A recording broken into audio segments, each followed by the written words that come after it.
This lecture is a commercial for my medieval women mystics class, straight up. No, just kidding. This is, well, that's a kidding, not kidding situation. I'm going to try and keep things brief. You know how I get about medieval art and stuff. So I'll do what I can here because I don't want to overload you with too many things to view.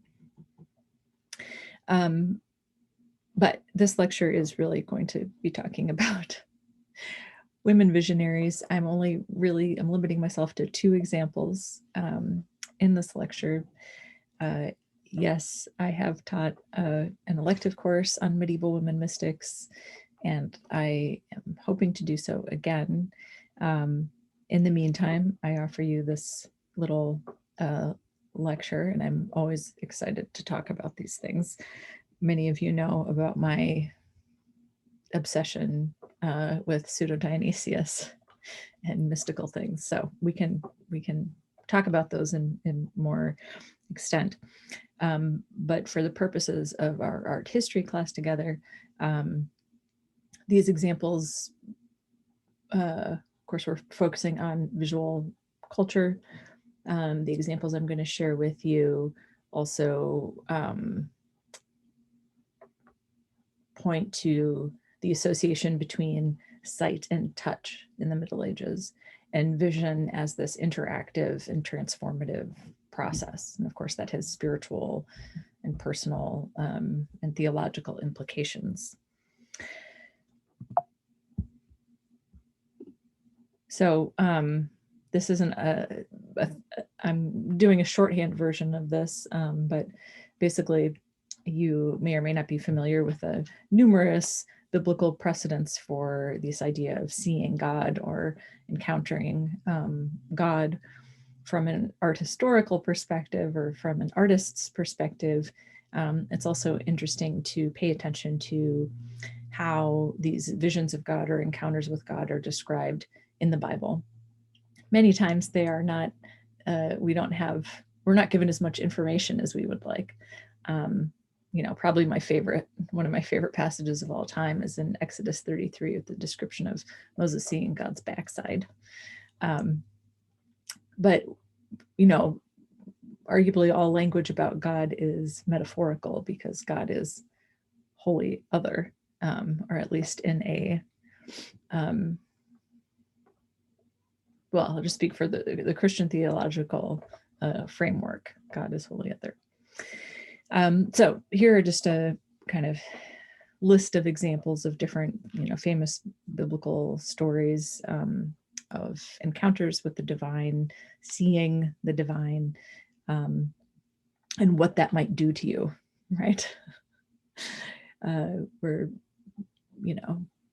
not supposed to, Moses is instructed not to look at God, so on and so forth. Noli me tangere is the Latin term, Latin phrase, means don't touch me. And that's a reference to the post-resurrection encounter with Jesus in the garden and the women. I just had a flash in my brain of thinking of can't touch this sign, but with Latin and Jesus. Okay. So those are biblical examples. The one on the bottom is the martyrdom of Perpetua and Felicity, which is an early Christian narrative, early 2nd century, I want to say, where there are also visions. So of course, throughout Christian history, there are various types of accounts of mystical experiences, visions, and dreams of the divine. This is just a biblical starter kit.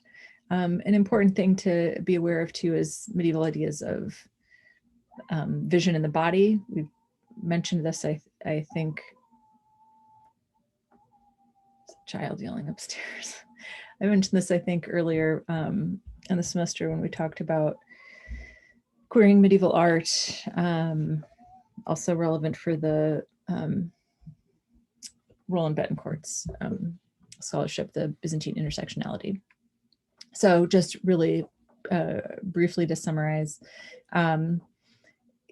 in the pre-modern era, especially in the Middle Ages, vision is understood as a more dynamic physical process than what we would think of it as, where we're just simply, the scientific biological phenomenon of your eye receiving light and it bouncing around in there. Okay, that's not very technical. Cones, rods, that's basically all I retained from junior high biology class and dissecting deer eyeballs and stuff like that. But anyway, besides the biological, beyond the biological phenomena that we think of sight, in the Middle Ages, it's understood as this more dynamic, receptive process, but also as Susanna Biernoff in her book Sight and Embodiment in the Middle Ages talks about, the medieval concept of vision is this two-way process in which the eye is a probing organ. So it's not merely receptive, but it is actively engaging with the world.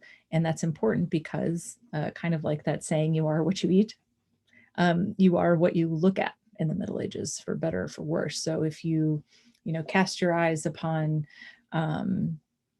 divine, good images, contemplate the crucifixion in this context, then you will, so be elevators, so on. If you choose to look upon, sinful or evil things or inane things or whatever, that affects you as well. And you in turn can affect the world. So a classic story of this is in illustrations of David and Bathsheba, because his vision affects her life, of course. Him seeing her and the way that's portrayed in manuscripts is interesting too. Women's bodies, especially since we're focusing on women visionaries, I mentioned this, are considered especially changing and changeable. They're porous, they're very leaky, always leaking fluids of one kind or another. And this goes back to the late antique ideas of the body. So I give Galen there, also Aristotle. Medieval medicine is very much based in the four humors. What's that? Blood, black bile, yellow bile, and phlegm. And if those, something gets out of whack there, then you need to do some bloodletting. Maybe you need to, drink a tonic or something like that. And so the humors are tied to different, being wet or cold or dry, and then you can strike a balance. And so there's that. We've talked too in previous classes about how medieval ideas of the body were, even within the kind of hierarchical, patriarchal society, medieval ideas of body and gender and sexuality were, in some ways, more dynamic, exactly because of this belief about miracles, and that the body can change in these ways through humors and whatnot. Women were understood to be cold and wet, and porous. And in a monastic context, by taking vows of celibacy, women could socially and spiritually become more masculine, and therefore ascend the kind of social rungs, right? And medieval monasticism was in many ways a great option for women, because if they wanted to opt out of, I just watched the new Little Women movie. I mean, it's not new. I don't remember when it came out, but the most recent Little Women movie, and thinking of the character Jo, who, doesn't want to get married. For women who didn't want to get married, the monastery is a great alternative, where they could learn to read, where they could write, where you have women scribes and artists, and they didn't have to, participate in society. And some of them, like one of the women we're going to look at, Hildegard of Bingen, established some power even beyond the walls of their monastery. I want that one to come up first. The three types of vision. yeah, going back to Augustine, but we see throughout the Middle Ages, Julian of Norwich's writings retains this kind of distinction, I would argue. But beginning with the corporeal, and actually we could kind of reverse these order into an ascending hierarchy, but the corporeal, which is just your physical bodily vision, the spiritual, which is actually more of what we would think of as intellectual, kind of mental, your mind's eye, that kind of a thing. And then the intellectual, which is understanding, right? Grasping. And this is where the intellectual is the place of comprehending God or understanding, or this union with the divine. So an ascent through vision, from the bodily to the immaterial to the spiritual. That bottom piece that I had out of order, the Fourth Lateran Council is, well, important for lots of reasons. But for this conversation and this idea of sight and touch and the way that they're related during this period. So although there are, teachings about transubstantiation before this, which is the doctrine that the bread and the wine become the actual body and blood of Christ. They are changed into the body and blood of Christ at communion. Transubstantiation had been taught before it is official at the Fourth Lateran Council in 1216. And the council also issued that people should just take communion once a year. This resulted in a phenomenon in Latin here captured as manducatio per visum, or eating through vision, which is a fabulous concept. But in practical terms, it meant that because there came to be understood in the liturgy a moment where, with the elevation of the host and the priest saying, this is the body, that transubstantiation happens at this moment, and the elevation of the host is really important. People are only taking communion, maybe once a year. And so seeing it in that moment becomes really important. And there are some stories recorded of folks kind of running from church to church to see multiple elevations of the host and to eat through vision, right? And we have these because, priests kind of complain about it. They're missing the point. But the point being that tied to this larger conversation about mysticism and visionary experiences, we see here also a liturgically tied phenomenon of communion, communion of the Eucharist. So during this period, and by this period, I mean in the later Middle Ages especially, but we could start 11th, 12th century through the 16th century, where there is a notable increase in visionary literature. And as Barbara Newman, whose scholarship I would commend to anybody, writes, visionary writing is the sole medieval literary genre that is dominated by women. Why would that be, you ask? Well, there are many reasons. A medieval person might say, well, women are more, because they're porous and leaky, they're more susceptible to both positive and negative influence. So they're open more to divine and demonic possession, both. So that's one.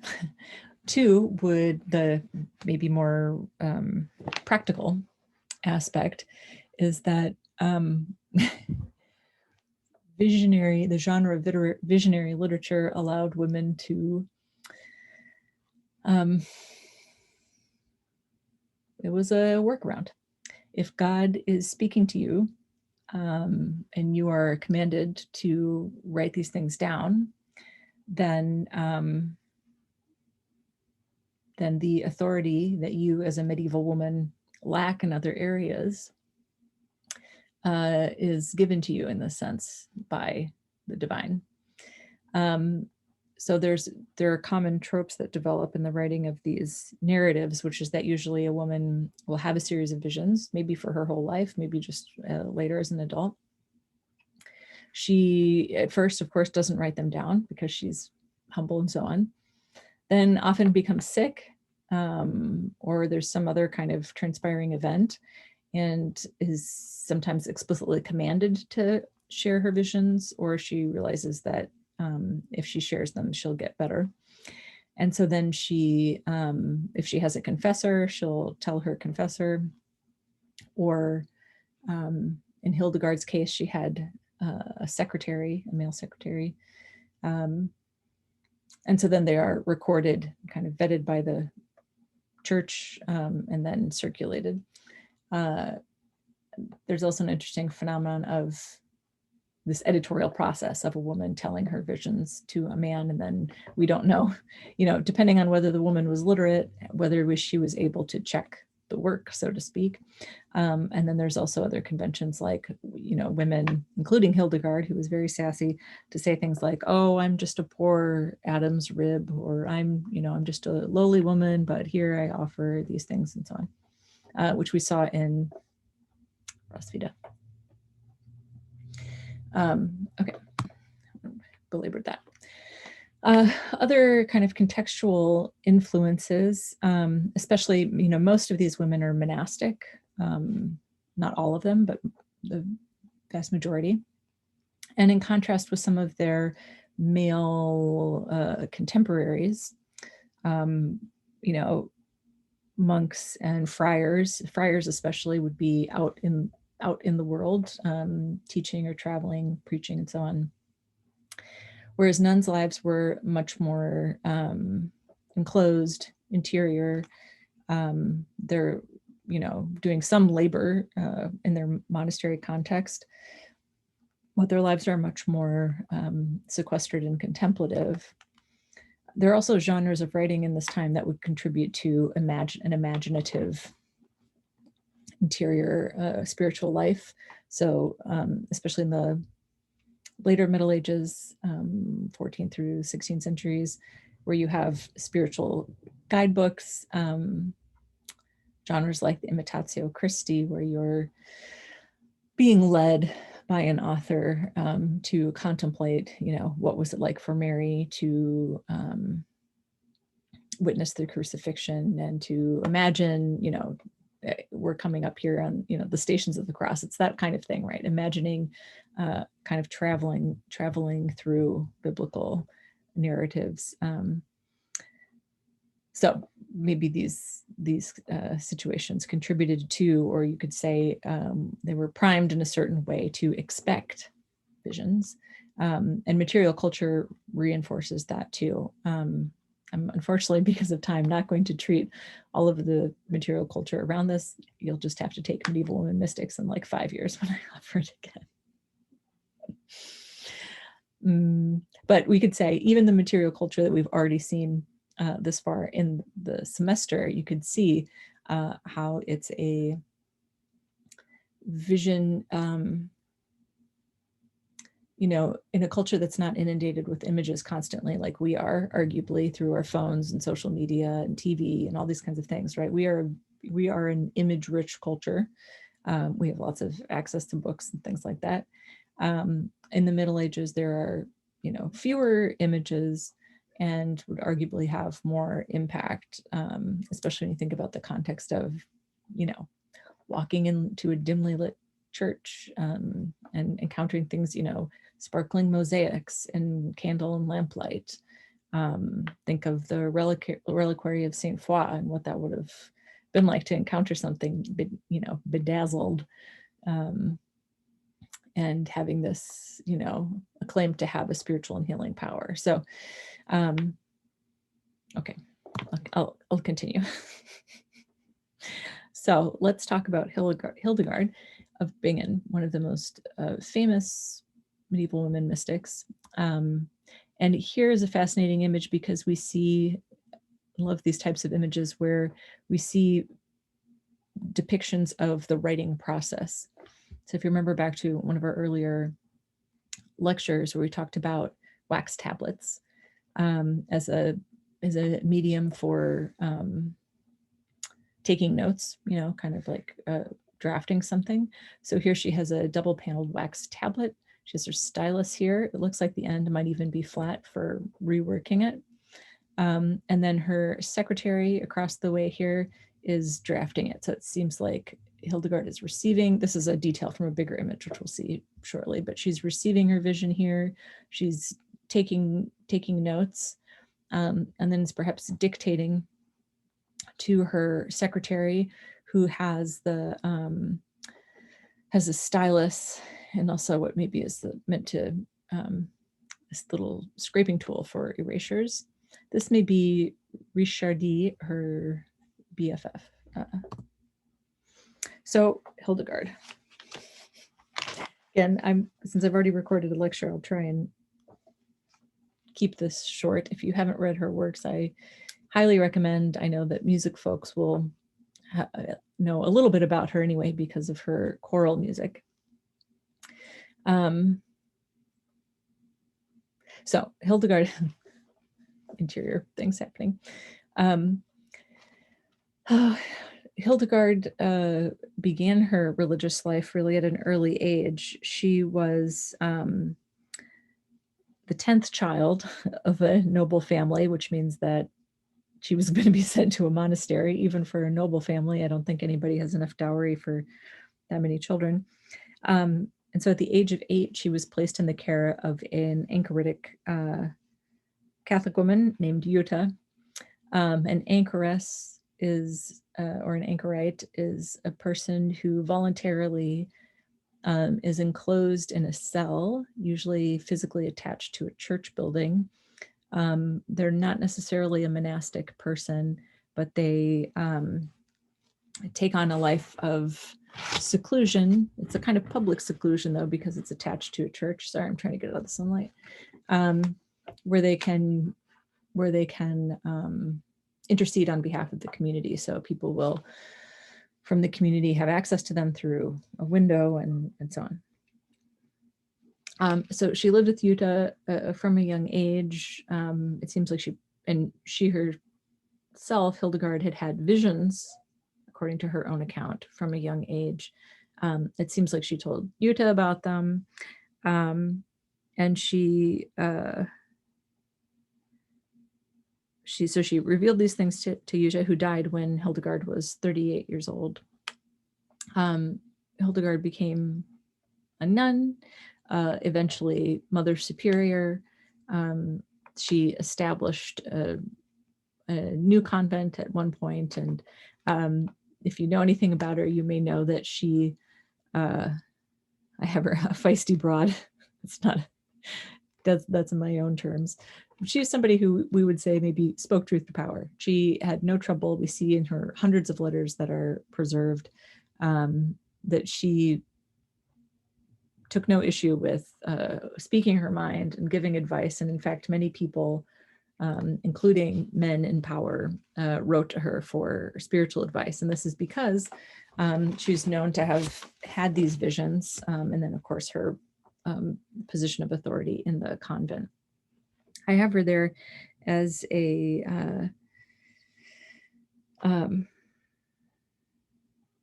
Renaissance woman, I say, in scare quotes there, because she wrote, as I've already said, hundreds of letters, but she also wrote liturgical chant. She wrote 2 saints' lives. She wrote a medical encyclopedia. She wrote a trilogy of books around her visions. That's near the bottom there, the Scivias.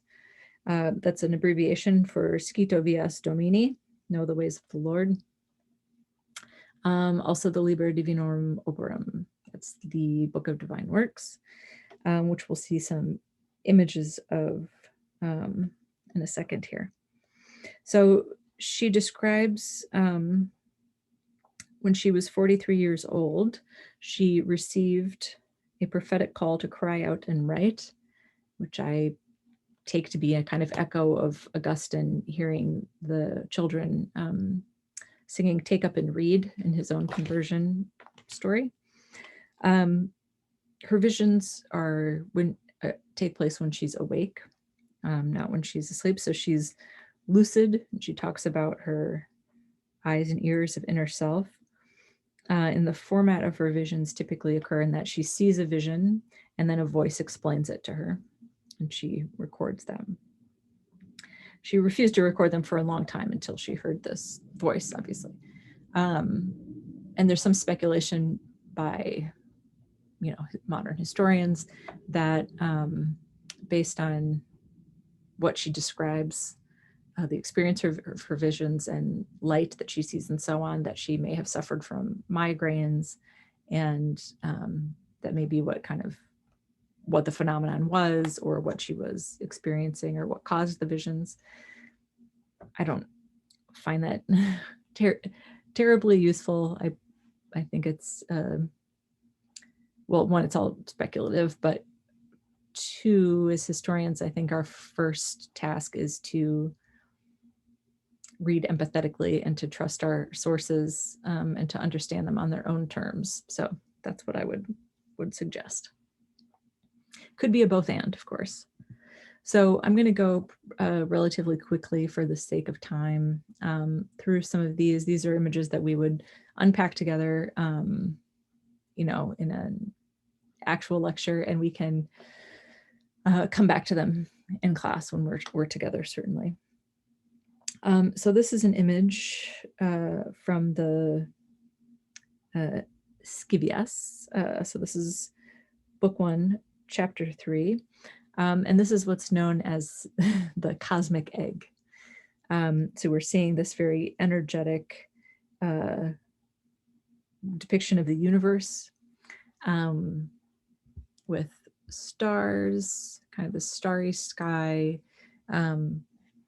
flames all around it. What's interesting to me is that even as it's this depiction of kind of, potential and energy and so on, and the moon and these kind of celestial symbols, it's still encased within a border. So there's still a sense of control and order, I would argue.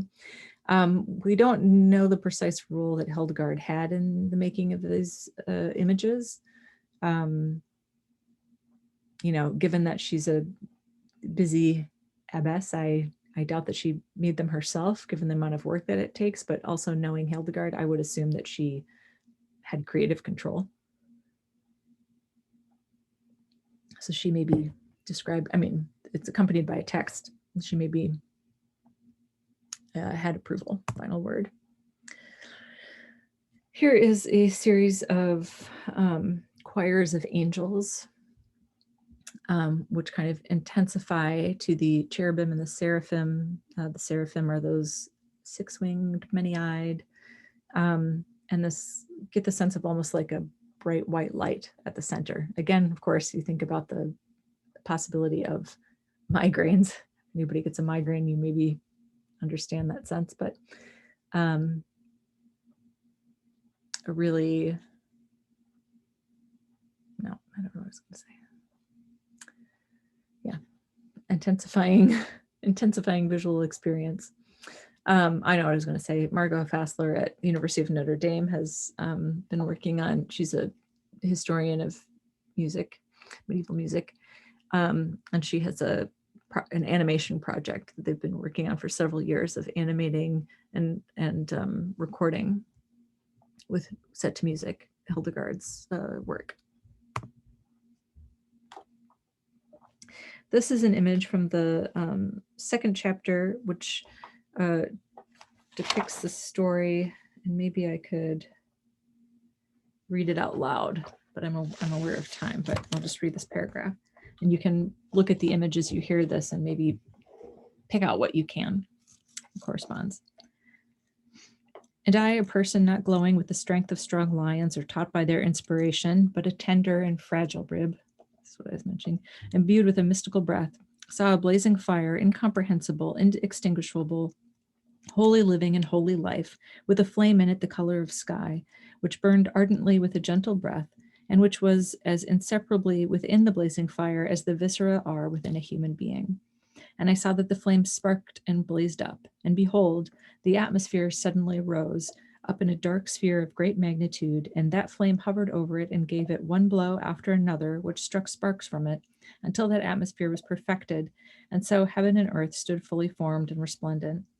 Then the same flame was in that fire, and that burning extended itself to a little clod of mud which lay at the bottom of the atmosphere, and warmed it so that it was made flesh and blood, and blew upon it until it rose up a living human. When this was done, the blazing fire, by means of that flame which burned ardently with a gentle breath, offered to the human a white flower, which hung in that flame as dew hangs on the grass. Its scent came to the human's nostrils, but he did not taste it with his mouth or touch it with his hands, and thus he turned away and fell into the thickest darkness, out of which he could not pull himself. And that darkness grew and expanded more and more in the atmosphere. And then three great stars, crowding together in their brilliance, appeared in the darkness, and then many others, both small and large, shining with great splendor. And then a gigantic star, radiant with wonderful brightness, which shot its rays toward the flame.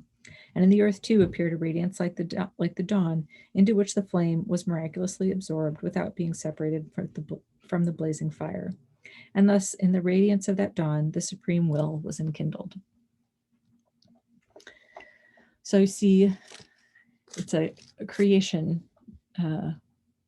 narrative description, not even of the Genesis creation, but of this spark. You can think almost of like Big Bang type language of this sparking inflamed energy. The images, though, do seem to represent the 6 days of creation, with like separation of the waters here, perhaps, and the creation of different creatures and so on.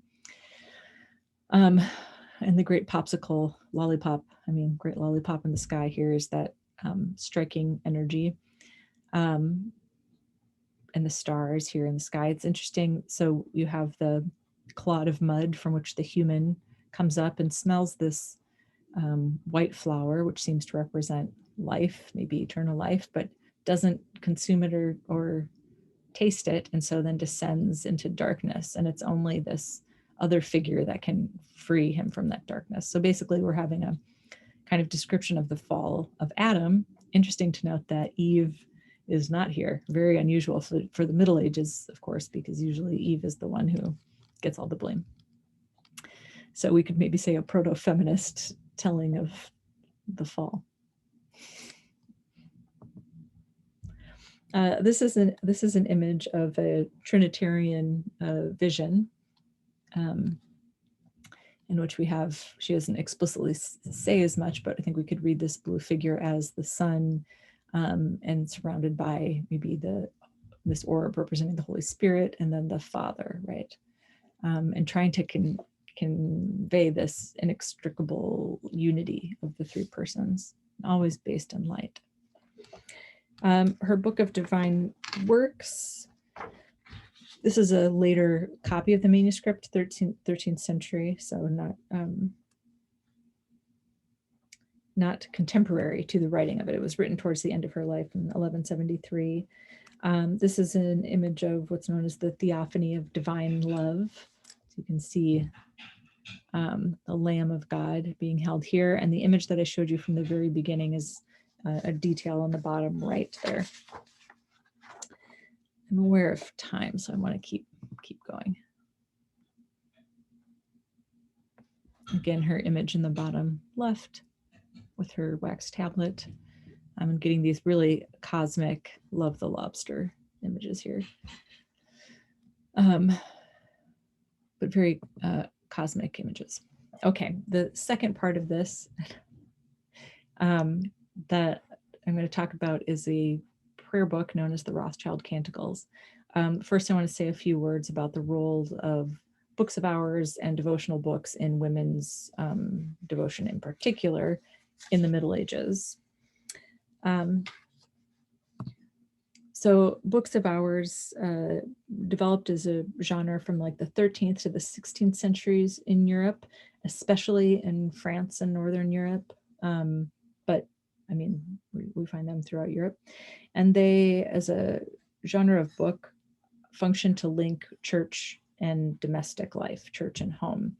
So what they are is they're called the books of hours because they take the monastic hours of prayer and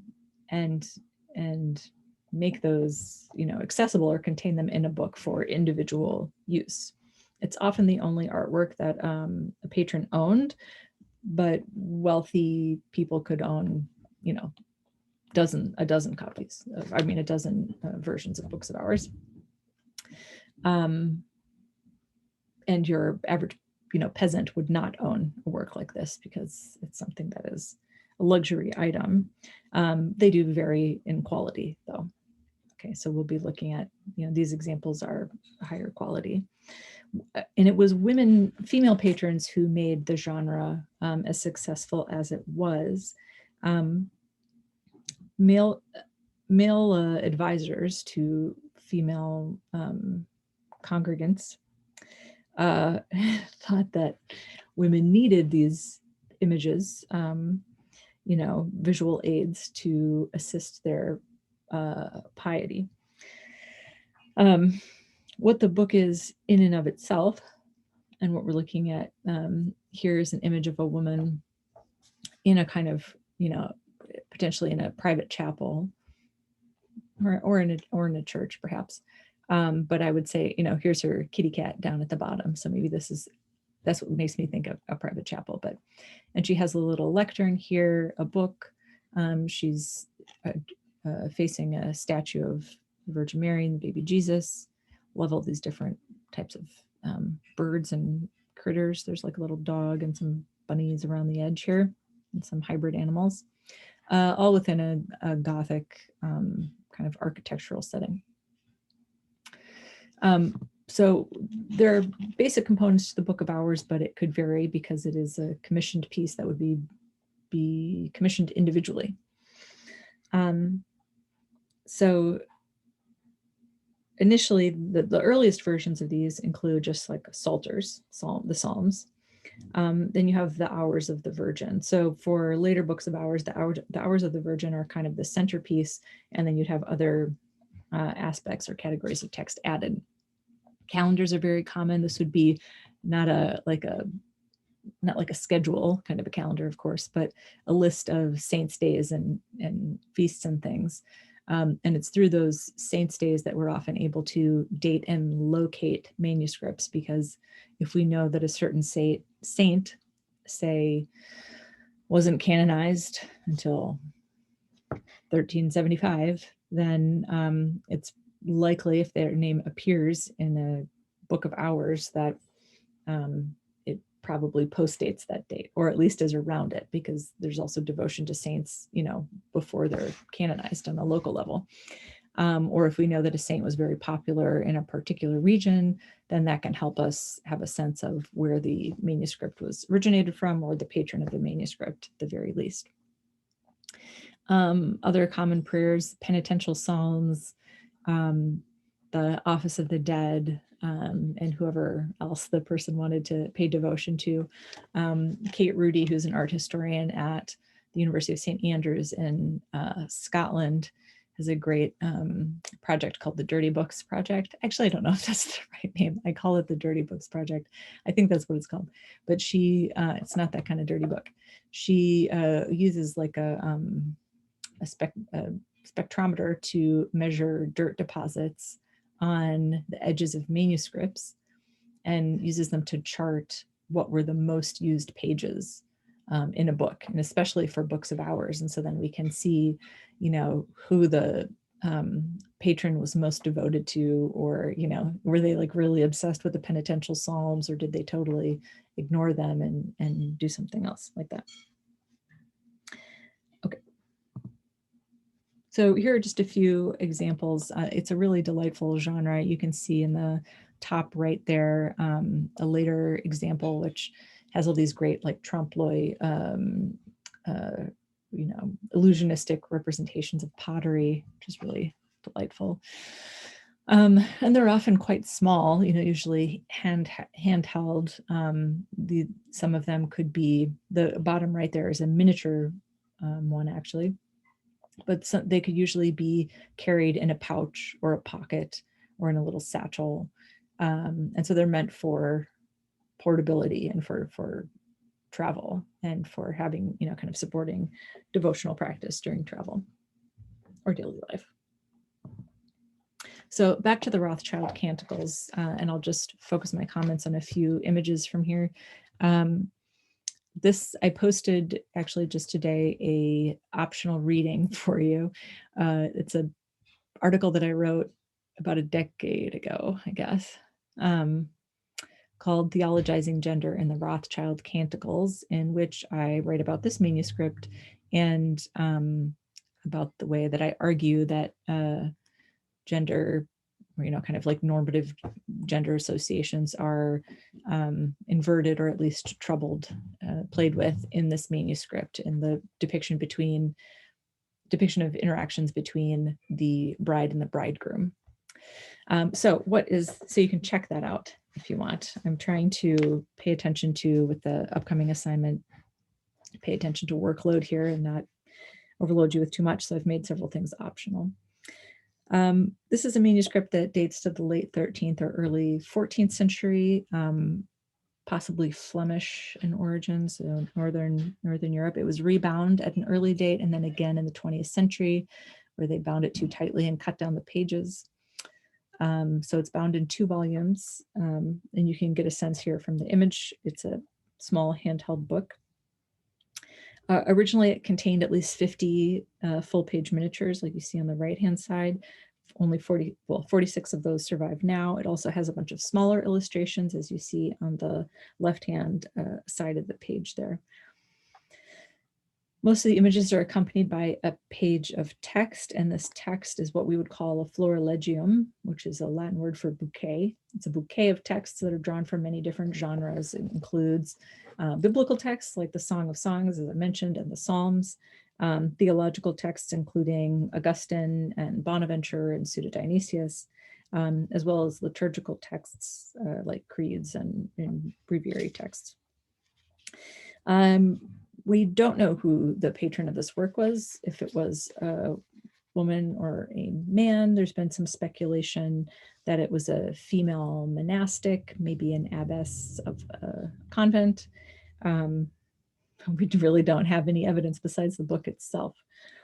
There's an emphasis on bridal mysticism and contemplative life, and there's all these liturgical texts and mystical texts, and so this is what leads people to think that it was perhaps a monastic person. But just because it's emphasizing bridal mysticism doesn't mean it's a female patron, right? There's the book, which I have right over here, Eros and Allegory by Dennis Turter, which includes a lot of primary text commentaries on the Song of Songs, which shows us that men identified with the bride as much as women did when they read that text. So in this work too, I would argue, and others before me have, that sight is tied to touch, and we'll look at an example of that in a minute.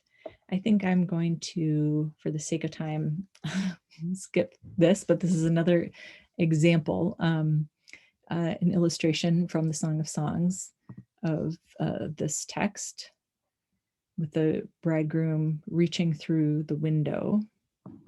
And we have this idea of opening and rather ambiguous terms there, whether that opening is just a window or another type of aperture, perhaps a bodily aperture, and also has connotations of vision too. Here we have another text from the Song of Songs, where the speaker is calling for sustenance. I just especially love this image because you can't quite tell, is she being covered in vines? Is she growing vines herself? It says surround me closely with apples. So, presumably they're applying them to her, but visually I like the ambiguity of the image.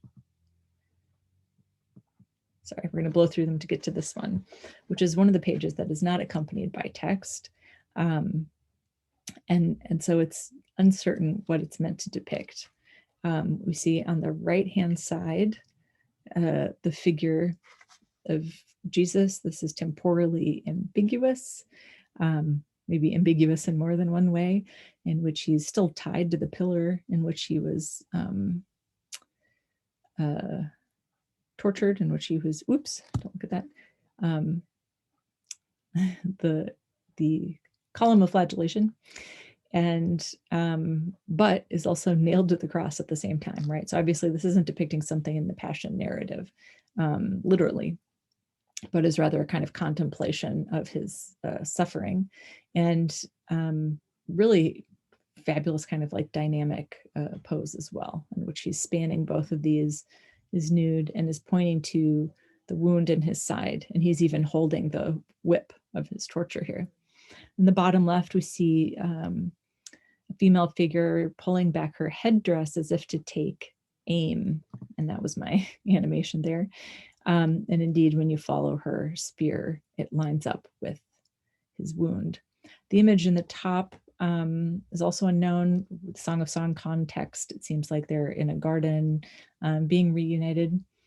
And I would argue that perhaps what we're seeing here is a view in the side wound, a view in the Sacred Heart of Jesus, where we have this the hortus conclusus, the enclosed garden where the soul and God meet. And there are other connotations too, including courtly love. So I would point you to this little vignette here, in which the soul has pierced Jesus with an arrow, playing on themes of like Cupid, iconography of Cupid, and courtly romances. And so that's perhaps what we're seeing there as well. She's piercing him. Another image, a similar iconography in the Rothschild Canticles, includes depiction of the hunt of the unicorn, where, according to medieval tradition, the unicorn could be captured only by being seduced by a dancing, singing virgin in the woods. There's a allegory too for the incarnation in the hunt of the unicorn, because of course the virgin could be read as the Virgin Mary, and the unicorn is the Son of God, who is kind of enticed to be incarnate and then ultimately is sacrificed. And so here you see the killing of that unicorn. Here's a falconer, a nobleman hunting, and the blood of the unicorn being gathered. This is also tied to stories too, like killing of elephant hunts too, where the elephant blood is used to dye royal garments purple. And the kind of irony or inversion of this is that the blood of Jesus washes the garments clean, metaphorically, like cleanses in a kind of baptismal sense. Okay, so I think I'm gonna stop there because this has probably gone on long enough. But if you're interested in hearing more about or reading more about the Rothschild Canticles and my perspective on that, you can check out my article, and then I'm happy to answer more questions. And one more thing to say is that there is the images in the manuscript. I was going to say they get increasingly mystical, but because the book was rebound a few times, we don't really know the original intended order. It seems like there was not a mystical progression, but that maybe these images were interspersed without, but they become more Trinitarian and more abstracted. So here's one of this undulating sun. Here's maybe the Son of God, Jesus, and the bride, very suggestive there. And here's one of the kind of visualization of spiritual warfare, maybe so to speak, where the bride is defending her castle by piercing this or stabbing this demon kind of guy. And this is arguably a Trinitarian image where you have the sun, like S-O-N, S-U-N, could be Father, could be Holy Spirit, and then this other kind of undulating circle. Here again, lots of obscured faces and bodies. And this one, really abstracted, non-figural. Okay, that's it for me. Thanks for your patience with all these materials.